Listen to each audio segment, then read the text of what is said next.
You ever notice how the people with the smallest amount of real power are the ones most desperate to show it off? Yeah, that's Cynthia Bellamy, president of our HOA, standing there at the bottom of my porch like she owns not just the property line, but my entire existence. One hand on her hip, the other waving a manila envelope around like she's serving me a court order. She's got this floral blouse flapping in the wind, but don't let that fool you. Her eyes are cold as steel, her voice flat and sharp, like she's laying down the law of the land. You can't just keep a baby here without proof, Logan. Board needs verification. I didn't answer, not yet. She kept on, tapping that envelope against her wrist, her smile tight and practiced. We have to be sure he's yours. Birth certificate, custody, pediatric records. Otherwise the HOA can escalate. I cut her off, real calm. That clause was invalidated in 2011. You know that, Cynthia. State law overrides your handbook, and the family law mediator I spoke to yesterday agrees. That made her blink, just once. Envelope stopped waving. You ever see someone lose the script and try to pretend they didn't? That was Cynthia. If you've ever had to defend your family from someone misusing their little taste of power, yeah, smash that subscribe. Because what happened next? She tried to get my son taken away. I stepped down from the porch, boots crunching gravel, slow and steady. Name's Logan Maddox, I said. I'm not some tenant you can shove out with fines and nasty notes. I own this place. Bought it outright. Veterans land credit after 5 deployments. That swing behind me. Custom made by my SEAL team when I retired. My wife picked the color. We hung it together the day we moved in. I paused, because that's what you do when you want your words to land. I know how to hold a perimeter, and I know how to protect what matters. The wind pushed the porch swing, cedar wood. Creaking, handmade, peace earned, peace you have to guard. We'd come to Waverly Shores 3 months before, hoping for quiet. Lakeside, decent folks, the kind of place you think is safe for a kid. But Cynthia? 10 days in, we get a violation for leaving the stroller in view. Then 4 unauthorized family expansion. Then fines. Then security patrols. Letters stacked up. At first we tried to ignore it. Figured it was just paperwork. But then Maya, my wife, stopped sleeping. I found her crying in the nursery, clutching our son like somebody was about to steal him. That's the morning I called my JAG buddy in DC. That's when I knew. This wasn't about paperwork. This was a fight. Cynthia kept pressing. If you refuse, we'll call Child Protective Services. I let out a noise, not quite. A laugh, more like a warning growl. You really want to open that door, Cynthia? You think I haven't documented every letter, every patrol, every clause you twisted to harass my wife? You want to make this federal? She took a step back, envelope clutched to her chest. Take your empty threats off my porch. Next time you show up uninvited, I'm reporting you. Maya stepped out. Baby in arms, met my eyes, no more running. Here's the thing, people like Cynthia, they're everywhere.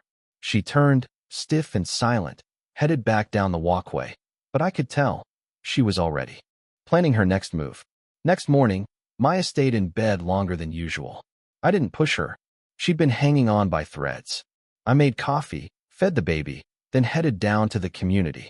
Surface, you could feel the tension, people looking away, whispering, posture stiffening.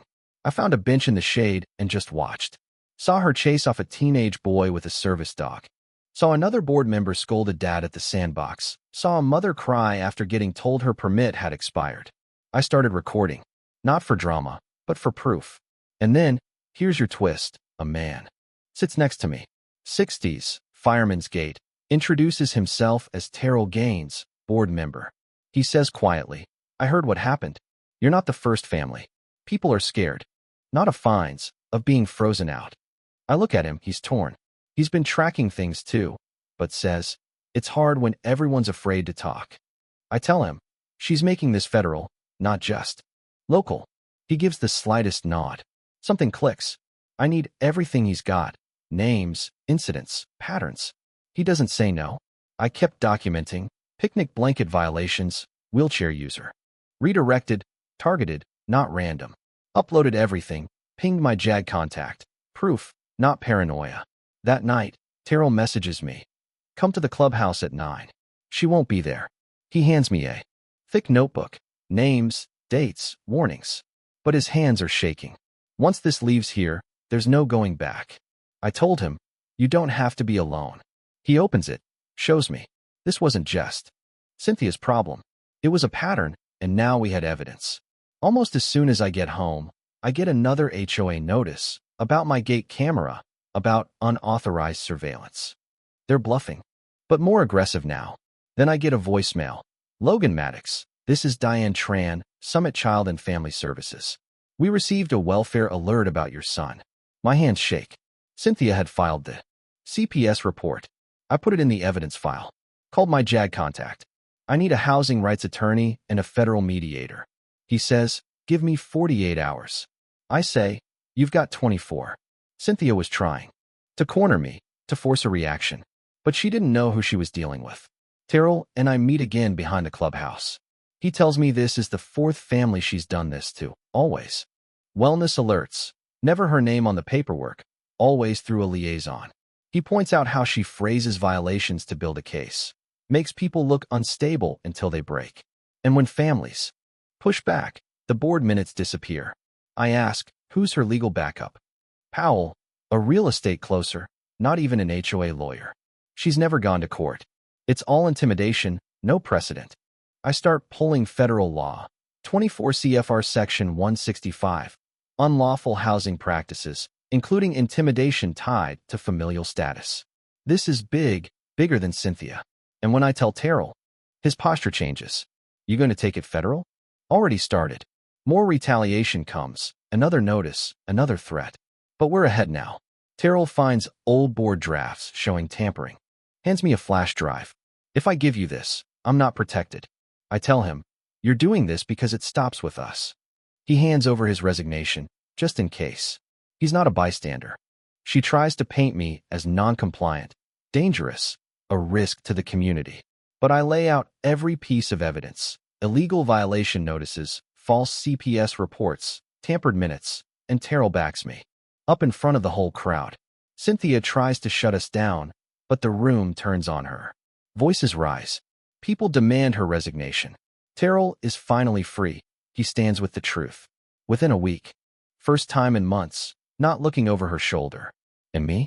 I sit out there at night, sun sleeping against my chest, thinking about how the battlefield keeps changing shapes, but the mission never really ends.